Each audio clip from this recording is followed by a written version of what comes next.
Hey guys, welcome back to the channel. Doing what you love makes you successful, and earning money from what you do is great. And what if you don't make money from that? But what if you are not earning income from that? Your passion for that might eventually decrease or die out. If you are new here, my name is Mano, and in this video we are starting a new series, kicking off a new series book club, where I review and summarize books which I read in my day-to-day life, and some tidbits and notes from that book. So in this video we will talk about this book written by Peter Thiel, one of the famous entrepreneurs and investor. The book name is 0 to 1. He written this book with his student Blake Masters. Such an amazing book to read. If you are someone who is interested in starting a business or startup, this is a highly recommended book for everyone to do this. So this book 0 to 1, okay, it's inverted because I'm using my front-facing camera, so it's inverted right now. But this book 0 to 1 was written by Peter Thiel, one of the legendary investors and entrepreneurs out there. And he's one of the founding members in the PayPal team, the PayPal Mafia team. So he was also invested in Facebook. He's one of the early investors in Facebook. He invested in many firms, startups for Elon Musk. So like everyone in the PayPal Mafia created some new startups after they sold the PayPal to eBay, and they became legendary investors and entrepreneurs themselves. And Peter Thiel is one of them. He written this book 0 to 1 with his student Blake Masters. And if you are someone who is looking to start a business or a freelancing career, this book is highly recommended for everyone.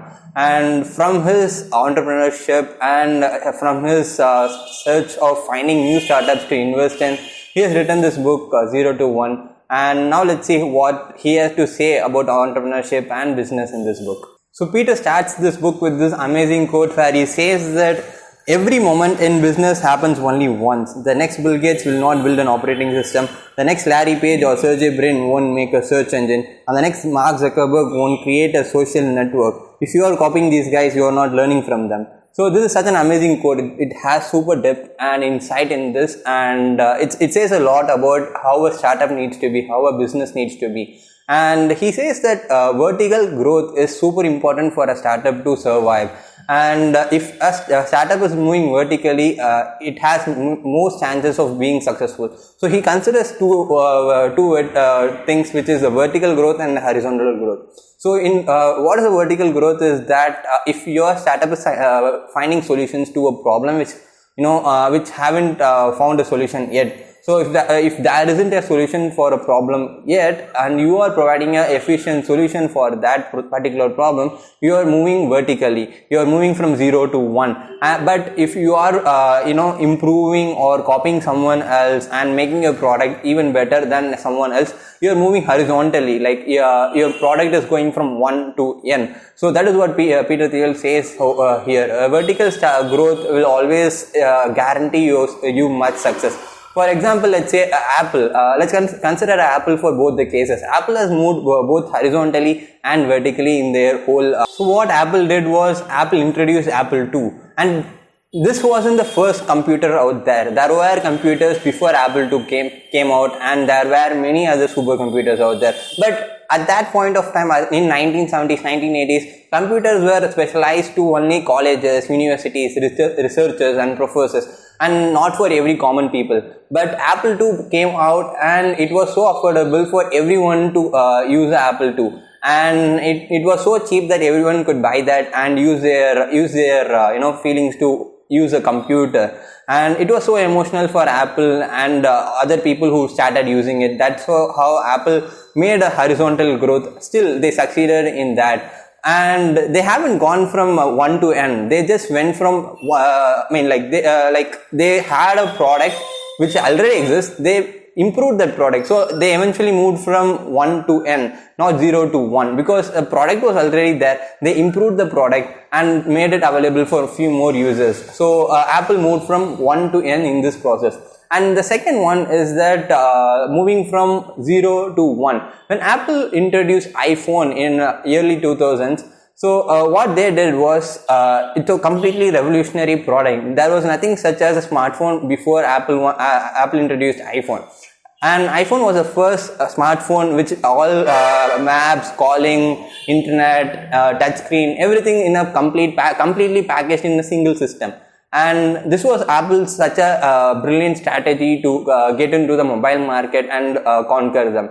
So in this process, Apple moved vertically because there wasn't such a perfect or a smartphone before Apple's iPhone came out. And this iPhone made a vertical progress, and Apple moved from 0 to 1 in this thing. So basically, Peter Thiel says that if your startup wants to grow much better and survive for a long time, vertical growth is the way to go. And if your startup wants to improve an existing solution, you have a better solution than someone else, then horizontal growth is also good. But eventually, at some point of time, your startup need to find a vertical growth. Otherwise, it will become a drop in the ocean, and you will be lost. So from our childhood days, we are taught that competition is always good for us, and having a competitor will help you grow a lot than without a competitor. But Peter Thiel says it otherwise. He says that a monopoly is the best thing to have in a startup or a business. If you have a competition, you will much more focus on what your competitor is doing than you focus on what you are actually going to do. And by monopoly, he means that you are doing something particular which is so good, and even if someone actually copies that, they can't succeed, they can't improve better than you. So that is what Peter Thiel means by monopoly. And having a competition is like a war. He says that war is a costly business.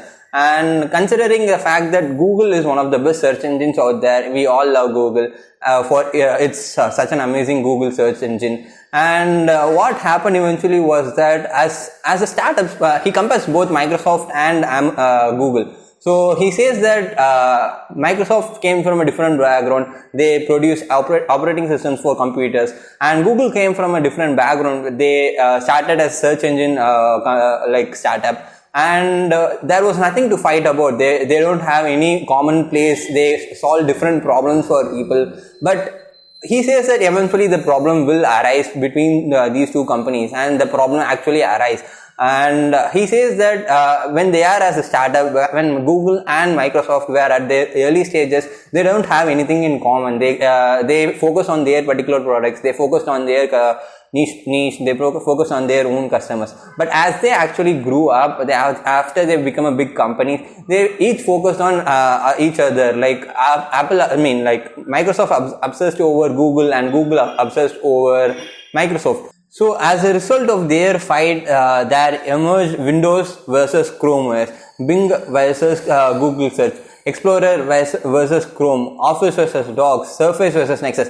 So what happened is if Microsoft is bringing a new product, Google also bringing an alternative to that. And if Google brings out a new product, Microsoft also bring an alternative to that. So what they were doing is they actually growing horizontally. They both were bringing out competitive products to the market. Eventually, what happened is that nothing survived. They didn't survive any of the products they bought in for a competition.